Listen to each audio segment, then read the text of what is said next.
The morning sun spilled through the glass walls of the Foster mansion, washing over everything in soft gold. The marble floors, the shimmering awards, and the carefully curated smiles that hung in framed photographs. Emma Foster stood before the mirror, running her fingers through her hair as Richard's reflection appeared behind her. His tone was tender, but it carried the weight of authority. "Don't forget, love," he murmured, adjusting her necklace. "You're not just my wife. You're the Emma Foster, the face of our empire." To the world, they were Hollywood's golden couple, glamorous, generous, and inseparable. Red carpets, interviews, charity galas, every appearance painted their marriage as a fairy tale. But behind the glimmer, the cracks had begun to show. Emma's laughter often came a second too late. Her eyes lingered too long on empty spaces. Richard was not a monster in the obvious sense. He never shouted. He didn't need to. His control came wrapped in compliments, disguised as care. "Wear the red dress tonight," he would say softly. "It photographs better. Skip that meeting with your old agent. I'll handle it." Each request felt small, harmless, even loving, until one day she realized she hadn't made a decision for herself in years. At night, when he fell asleep beside her, Emma would lie awake listening to the rhythmic hum of Los Angeles beyond the windows, a city that cheered her name but didn't truly see her. In those quiet hours, she began to write. At first, it was only journal entries, fragments of thoughts she could never say aloud.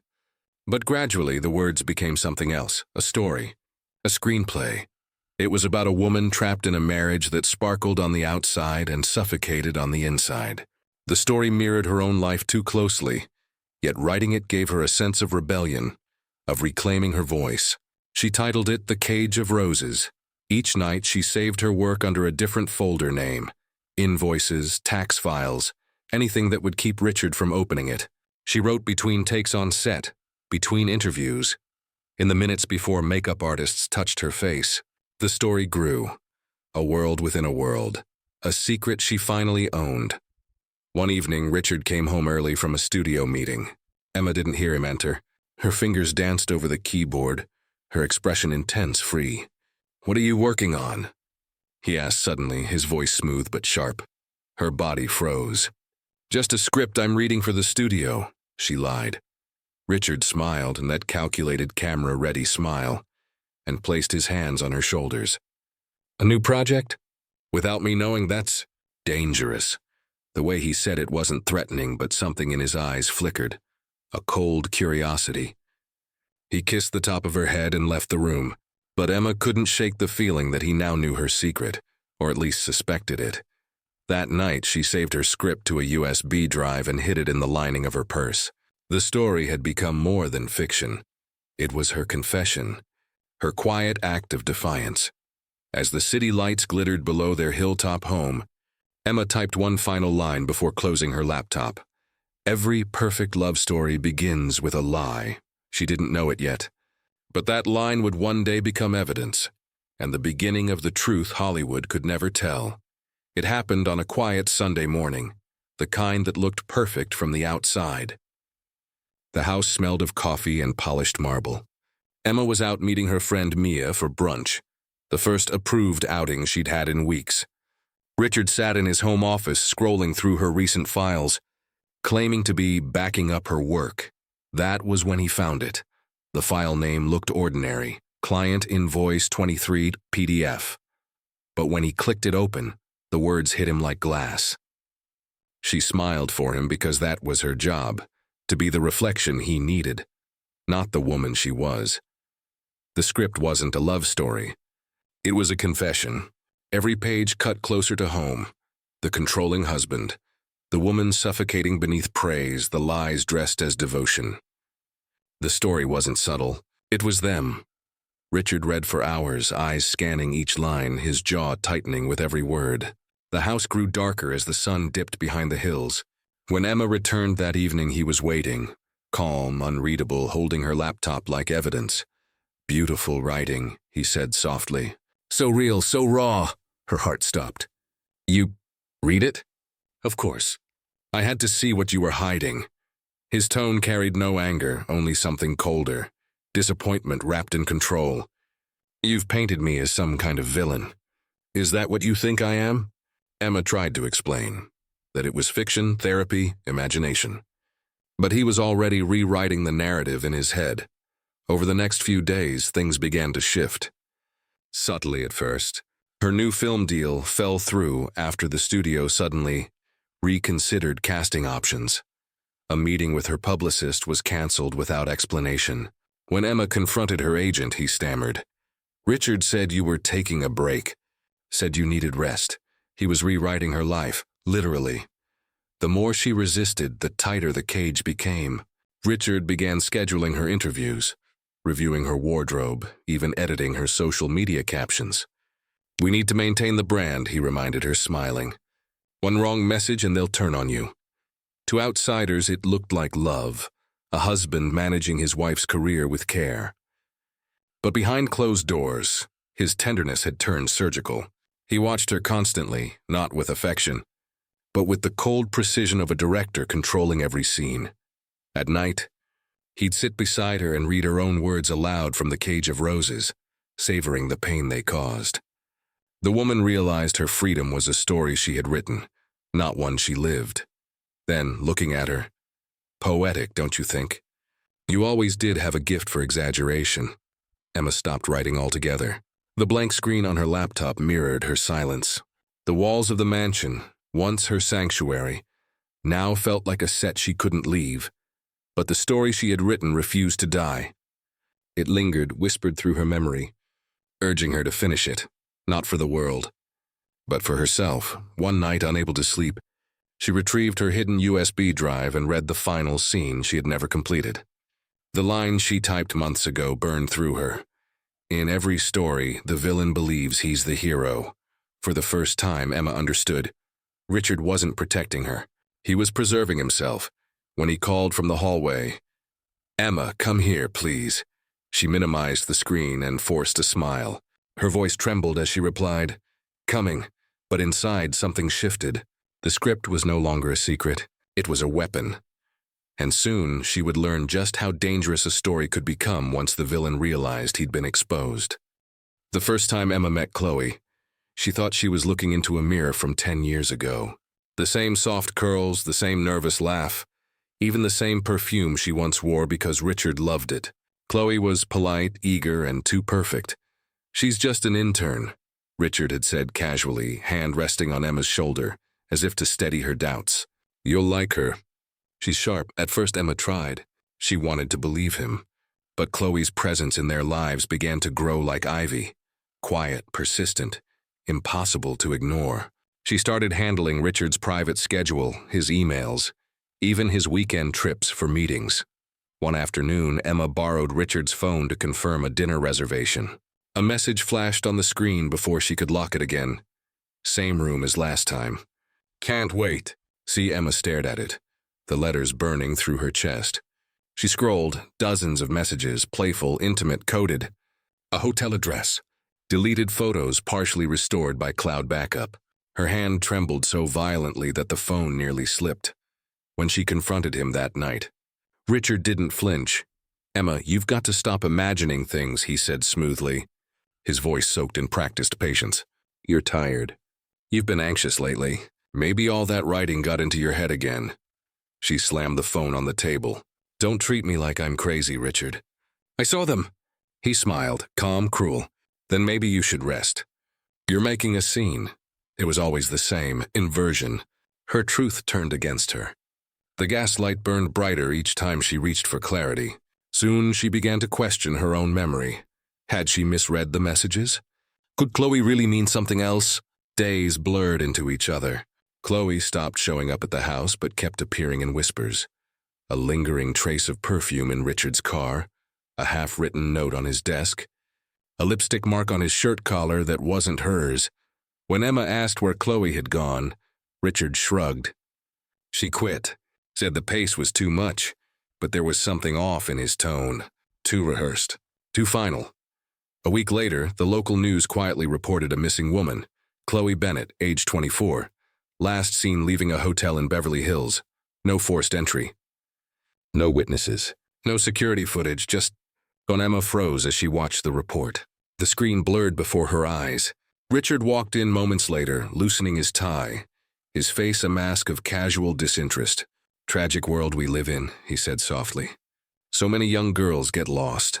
That night, as he slept beside her, Emma stared at the faint scar on his wrist, a mark he'd once said came from an accident years ago. But now, it pulsed with new meaning. Something inside her cracked open. Fear, suspicion, and the cold realization that maybe the story she wrote wasn't fiction at all. Maybe she had only been describing the truth she refused to see. The next morning, Emma began searching for Chloe herself. What she would uncover next would destroy everything she thought she knew. Not just about her husband, but about the life they had built under Hollywood's blinding lights. Flashbulbs flickered like lightning as Emma and Richard stepped onto the red carpet. To the crowd, they were perfection. His hand at her waist, her radiant smile painted with practiced grace. "Emma, Richard! Over here!" The photographers shouted their names like prayers. The world saw devotion. Only Emma knew it was choreography. Underneath the designer gown and diamond earrings, her ribs still ached from the argument 2 nights before. Richard had thrown a glass, not at her, but near her, so it would shatter against the wall. He'd apologized immediately, of course. He always did. "You know I'd never hurt you," he whispered, kissing her hand before they faced the cameras again. "But you have to stop testing me." She smiled for the flashbulbs, the perfect Hollywood wife. Inside, something in her was starting to rot. That night, when the crowd's cheers faded and the champagne lost its sweetness, Emma placed her phone on the dresser and hit record. It had started as a habit, collecting inspiration for her writing, she told herself. But now it was survival. In the audio, Richard's voice slithered through the static. "If you ever leave me, Emma," he said calmly, "your career dies with you. Understand? No one works in this town without me." She had listened to that recording a dozen times since, her pulse pounding harder each time. The words weren't a threat. They were a verdict. At premieres, Richard performed tenderness. His touch was gentle, his laughter effortless. He whispered to her in front of reporters, told stories about how they fell in love on set. The audience swooned. The headlines called them Hollywood's power couple.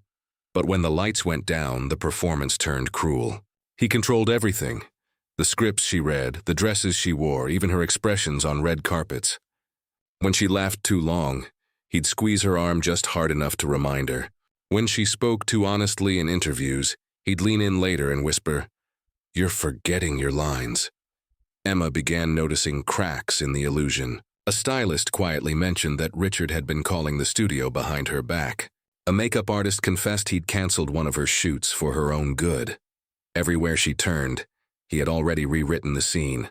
Still, she smiled for the cameras, because if she didn't, the mask would fall, and the machine would eat her alive. Late one night, she watched one of their old interviews on YouTube. The two of them sitting side by side on a talk show couch, laughing, joking about their perfect partnership. But now, watching it again, she saw it. The small flicker in her eyes, the hesitation before every word. She had been calling for help silently the whole time. Emma began keeping her recordings in a locked drawer. Insurance, she thought. Evidence, maybe. A private archive of her own captivity. But Richard was always one step ahead. One morning she found the drawer open, the phone gone. When she asked about it, he smiled faintly. "Writers shouldn't keep secrets from their producers," he said. That night, at a charity gala, she played her role flawlessly. She laughed when she was supposed to, waved at the cameras, leaned into Richard's shoulder like she still believed in the act. But inside, she was planning her next move.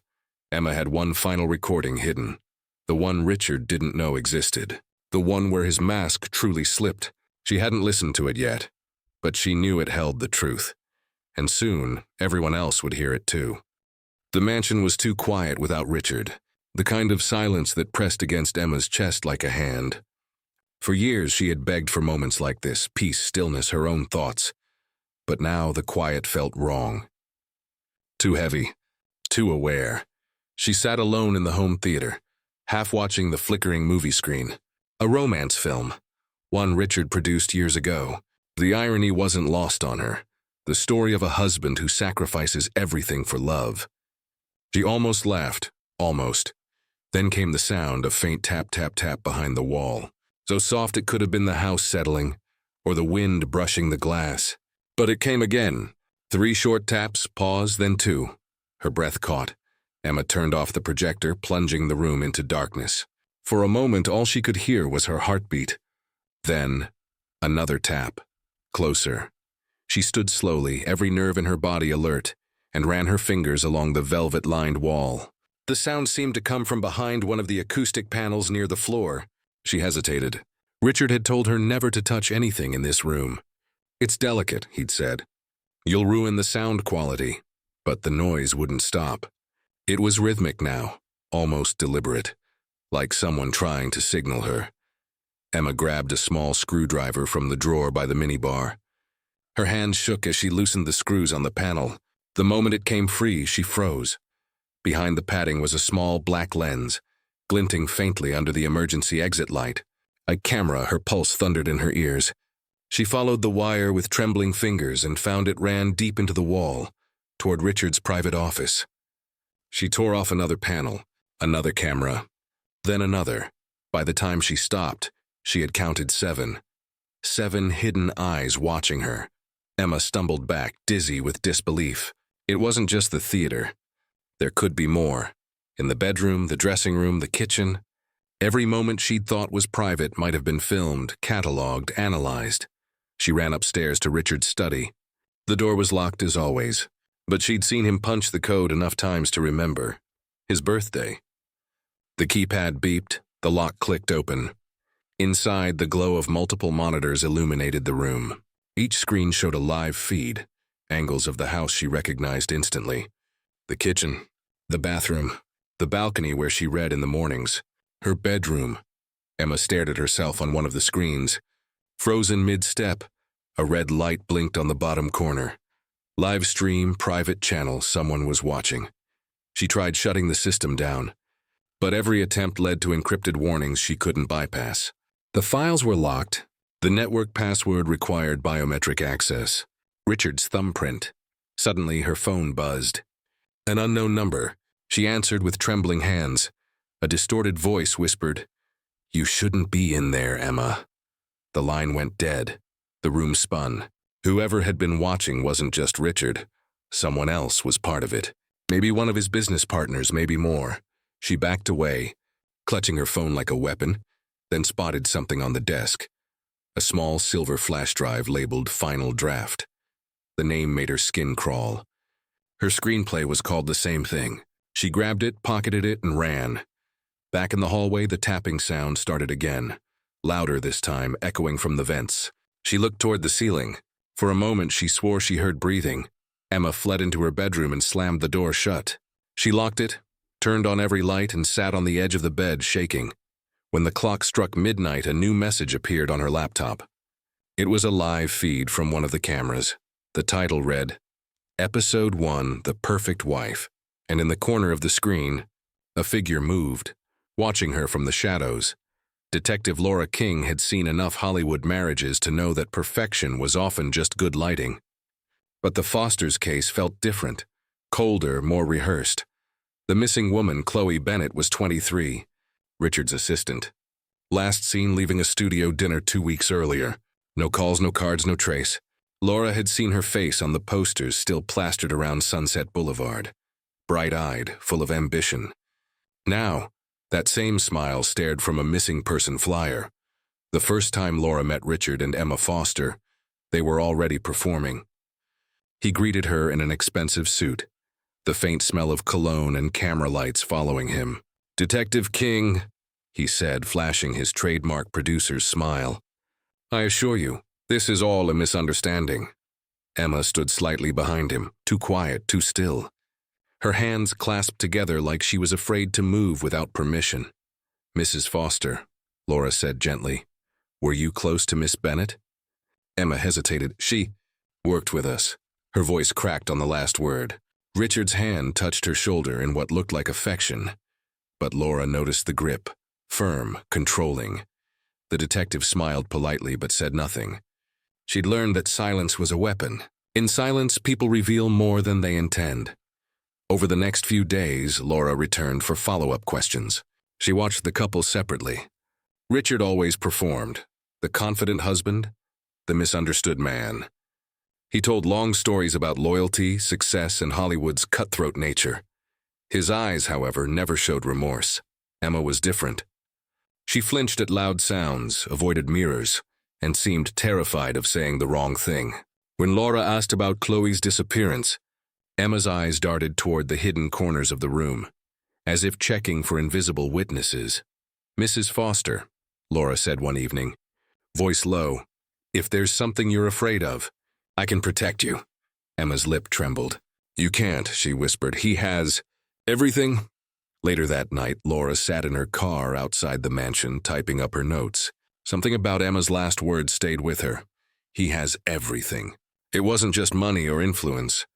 It was control, power. Laura began digging into Richard's past, sealed contracts, lawsuits that vanished, assistants who quit without notice. Patterns emerged. Young women who worked for him and disappeared from the industry. None were reported missing, but all had one thing in common. They'd spent too much time alone with Richard Foster. Then she stumbled across something odd. Private security license registered to one of Richard's shell companies, the same company that owned the cameras, installed throughout the Foster estate. Laura requested a quiet warrant for the system's data logs. When the files arrived, her stomach turned. There were dozens of folders, each labeled with a woman's name. One folder stood out. Emma? Inside were video thumbnails, bedroom angles, kitchen conversations, even private therapy sessions. The timestamps spanned years. Laura leaned back in her chair, breath shallow. Chloe's file was there too. But hers ended abruptly 2 weeks before her disappearance. It wasn't just voyeurism. It was documentation. Control. The detective closed the laptop and stared at the dark reflection of her own face on the screen. For the first time in years, she felt a chill crawl up her neck. This wasn't just another Hollywood scandal. It was something darker. A production that had been playing out behind closed doors. She looked again at the folder marked Emma, her cursor hovering above it. She didn't open it, not yet, because some stories she knew could never be unseen. It started just after midnight. A low boom, then a violent burst of orange lighting up the Silver Lake horizon. Neighbors thought it was fireworks, until the air filled with the stench of burning wood and something else. Heavier, darker. By dawn, what had once been Richard Foster's private escape, a glass-walled cabin tucked deep among the cypress trees, was reduced to blackened rubble. The tabloids wasted no time. Producer's hideaway goes up in flames. They called it an accident. Detective Laura King didn't. The scene reeked of intent. Burn patterns across the floors told a story of accelerants poured in streaks. Windows shattered outward, a sign the fire had been meant to destroy everything inside. And yet, amid the ash, something had survived. A small silver earring, elegant, teardrop-shaped, glinted among the soot. Laura knelt beside it, carefully lifting it into an evidence bag. It wasn't just jewelry. It was a match to a pair she'd seen before, dangling from Emma Foster's ears at her last interview. The discovery shifted the air. Within hours, the coroner called in the confirmation. The remains inside the cabin were human, female, mid-20s.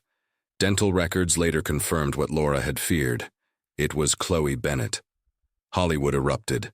News anchors replayed clips of Chloe on red carpets beside Richard, labeling her the doomed starlet. The internet swarmed with conspiracy theories. Emma became an overnight villain. She killed her husband's mistress, one outlet claimed. A jealous wife's revenge gone wrong, another wrote. Paparazzi camped outside the Foster's mansion, cameras flashing through their iron gates. Richard played the role of the grieving man flawlessly. Tearful interviews, trembling hands, and statements like, "Emma's heart is broken. She loved Chloe like a sister." But Laura watched him with quiet precision.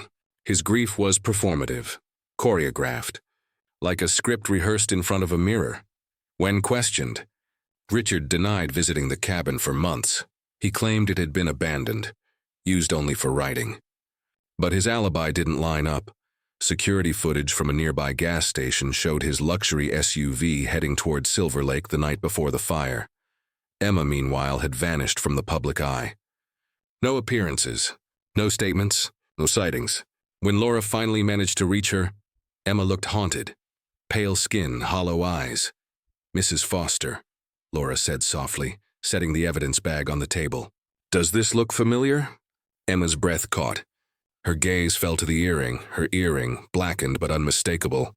How did you get that?" "It was found in the ashes," Laura said. "At the cabin." Emma shook her head violently. "No, I haven't been there in years." "Richard said. He said that place wasn't safe anymore." Laura leaned forward. "Then how do you explain this?" Tears welled in Emma's eyes. He used to take me there. Before everything got bad. He told me once.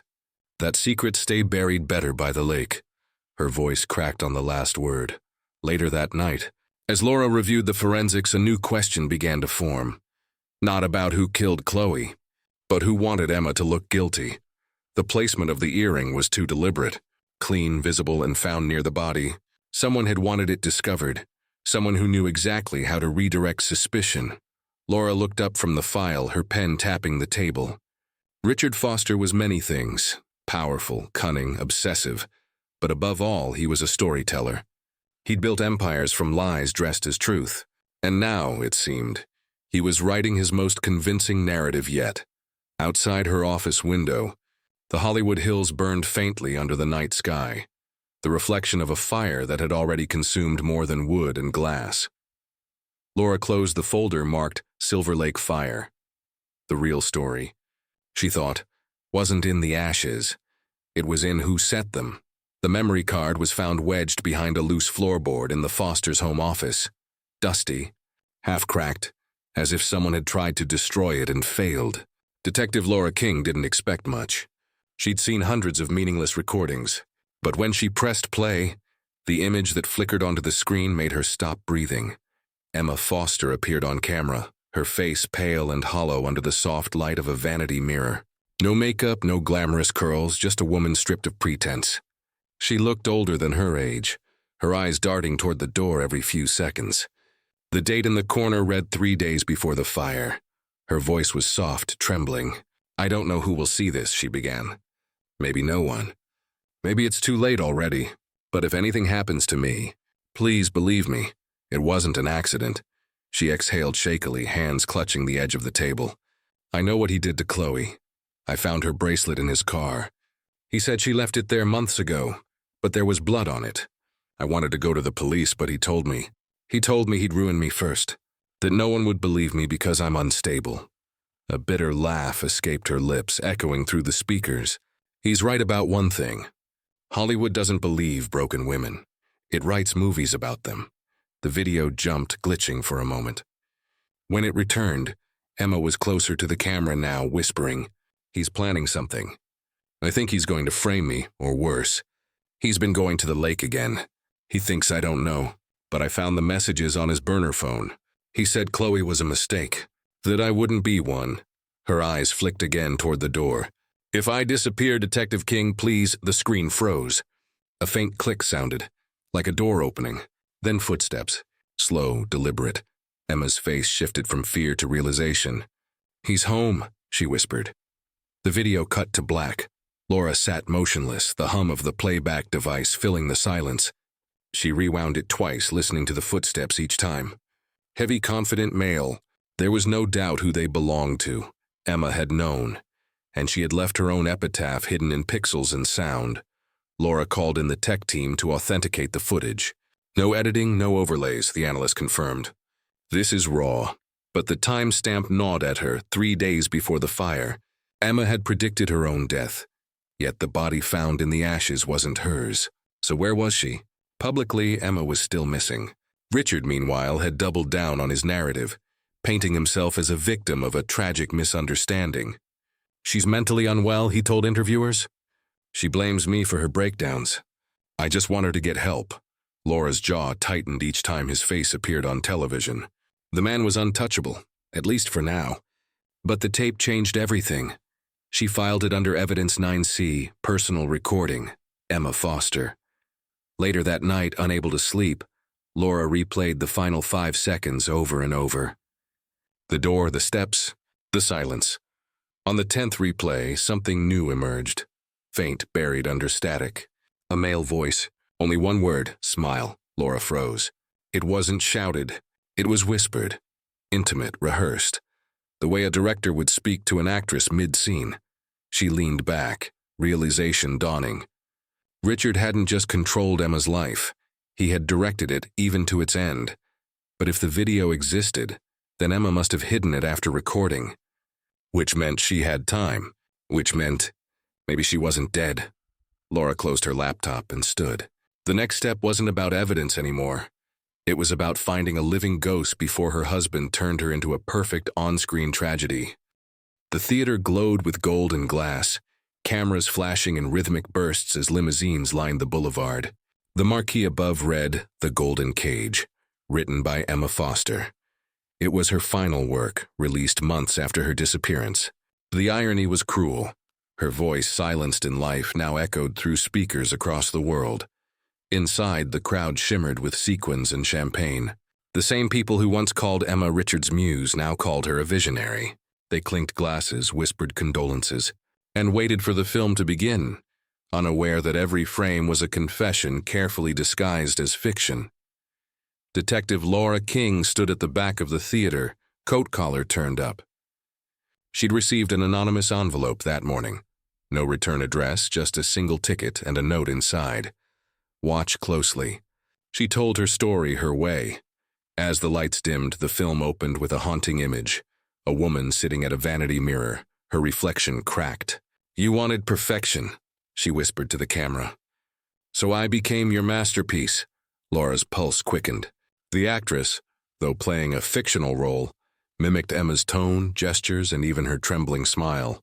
The scenes unfolded like memories Laura had seen before. The mansion, the lake, the red carpet. And then, the hidden cameras. Exactly as they were found in the Fosters' home. Richard sat in the front row, his arm around his lawyer, pretending calm. But as the story grew darker, his jaw tightened. The husband on screen, a celebrated Hollywood producer, began unraveling. His control became obsession. His love turned violence. When the film reached its climax, the audience gasped. The wife in the movie discovered a room lined with recordings. Her life turned into a secret archive of domination. On one screen, she said the line that made Laura's breath catch. "If you ever see this, Detective King, I hope I've already escaped," the audience murmured. They thought it was clever meta-writing. Laura knew better. Every word was real. Every frame, an encrypted plea for help. Richard shifted uneasily. Sweat glistened on his forehead. His hand clenched the armrest when the final scene arrived. A fire by the lake. A woman walking away from the flames, her silhouette fading into dawn. The credits rolled to silence. For a moment, no one clapped. Then applause erupted, loud, emotional, ignorant of the truth they had just witnessed. They called it a brilliant psychological masterpiece. Richard forced a smile for the cameras, but his eyes flicked toward Laura in the back row. She held his gaze unflinching. He mouthed, "You can't prove it," she replied, lips barely moving. She already did. As the crowd spilled into the lobby, Laura lingered, watching the screen fade to black. The studio logo flashed. Produced by Richard Foster. He had released the very film that condemned him. Blind to the confession embedded within. Outside, rain began to fall, the neon reflections trembling on the pavement. Laura stepped into the storm, clutching the anonymous note. On the back, faintly visible under the smudged ink, were 4 words written in delicate handwriting. Emma's handwriting. "I'm not done yet." Rain still fell the night Detective Laura King drove through the glowing streets of Los Angeles. The city's glamour now feeling like a painted lie. Emma's posthumous film had cracked something open, not just in Richard, but in the entire industry that had worshipped him. The whispers started small. Other women, other stories, all with the same ending. Laura had spent weeks digging through old production files, payroll records and missing person reports connected to Richard's past films. The deeper she went, the uglier it became. 2 names surfaced again and again. Clara Jennings, an actress who vanished after filming Wrapped on the Perfect Alibi, and Mira Lee, a cinematographer who reportedly drowned during a location shoot. Both cases had been dismissed as tragic accidents, Both women had last been seen with Richard Foster. Late one night, Laura unlocked the digital archives Emma's lawyer had handed her. Encrypted folders labeled with film titles, dates, and cryptic notes. One video file buried deep in the directory froze her blood. It showed Richard in his office arguing with a woman off camera. "You owe me your silence," he snapped. "This industry runs on it." A crash followed. The screen went black. The file timestamp matched the day Clara disappeared. Laura took the evidence straight to the LAPD. But within 48 hours, the case was reassigned, the files sealed. Her captain called her into his office, voice low, eyes tired. "King, drop it. Studio's making calls. They say it's bad for business, bad for business." Those words echoed through her head as she walked out of the precinct. She'd seen it before. Money cleaning the blood off reputation, fear silencing truth. Hollywood had built an empire on stories, and this one, it seemed, was too dangerous to tell. A week later, Laura was invited to a private meeting at Paramount Hills Studios. The boardroom was lined with glossy posters, Richard's greatest hits. The executive smiled too wide, spoke too softly. One slid a folder across the table, a non-disclosure agreement, and a check with more zeros than Laura had ever seen. "For your discretion," the man said smoothly. "Mr. Foster is under emotional strain. We'd like to avoid unnecessary drama." She didn't touch the folder. "You're paying to protect a killer," the smiles faltered. Another executive leaned forward. "You're a smart woman, Detective King. Smart women know when to walk away." Laura stood, eyes sweeping over the posters. Emma's face, Clara's, Mira's, all immortalized, all silenced. "And what happens when the next one doesn't?" she asked. No one answered. That night, she returned to her apartment, heart-pounding, fear clawing at her resolve. She poured a drink, opened her laptop, and began typing. A file titled The Foster Files, her personal record of everything she'd found, was uploaded to a private cloud. A backup copy was sent to an anonymous journalist contact overseas. If they buried the truth, she'd make sure it clawed its way back out. Days later, the studio announced Richard Foster's newest project, Resurrection, a tribute to his late wife, Emma. The trailer spread like wildfire, his image restored, his crimes erased by the glitter of press tours and red carpets. But Laura noticed something peculiar. In one scene, a painting hung in the background, a woman standing at a window, half her face in shadow. The style, the brushstrokes, unmistakably Emma's. She'd painted it years before she vanished. Her message was still there, hidden in plain sight. Laura realized this wasn't just about murder. It was about control, of women, of truth, of narrative. And as long as Hollywood profited from illusion, men like Richard would always rewrite the ending. But not this time. She looked out at the city's glow and whispered to herself, "The truth's already on film."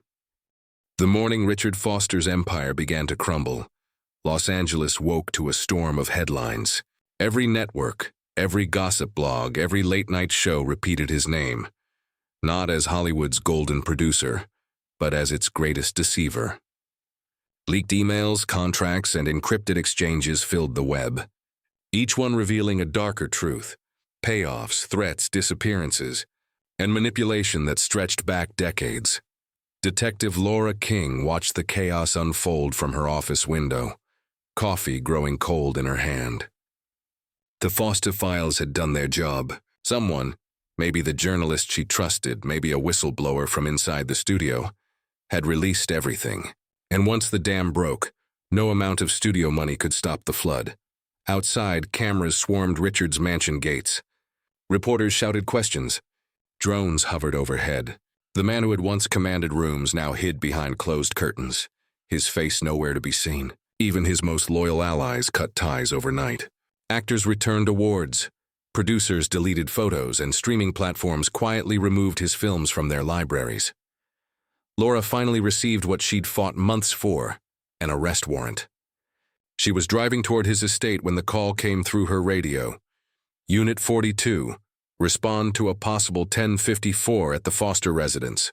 Her knuckles whitened on the steering wheel. She didn't need to ask. She knew what 1054 meant. By the time she arrived, the mansion was surrounded by flashing red and blue. Paramedics moved in silence. Richard Foster lay slumped across his grand piano, the same piano Emma had played in 1,000 interviews. A tumbler of whiskey sat half empty beside an open bottle of pills. His fingers still touched the keys, a discordant chord frozen in time. On the glossy surface of the piano, a laptop remained open. One document filled the screen. It wasn't a confession, not exactly. Just a line typed in perfect script. Every great story needs a tragic ending. Laura stared at the words for a long time, the irony twisting in her chest. Hollywood would call this poetic. The tabloids would call it karma. But to her it was something else, hollow, incomplete. There were no handcuffs, no courtroom, no justice truly served. Just another man choosing his ending, leaving the women he'd destroyed with silence once again. The medical examiner ruled it an overdose, a mix of sedatives and alcohol. Intentional, they said, but the autopsy revealed something strange. Bruises on his wrists, a trace of defensive wounds. Maybe a struggle, maybe someone else had helped him fall. Laura didn't chase that thread, not yet. Some stories, she thought, reveal themselves when the world stops looking. In the days that followed, the industry moved fast to sanitize the scandal. Tributes appeared, memorial posts flooded social media, and statements from colleagues painted him as a troubled genius lost too soon. It was the Hollywood cycle, tragedy polished into myth. But beneath the surface, something shifted. Emma's final film, once overshadowed, began to rise again. Critics revisited her words, her performances, her vision. Audiences whispered theories.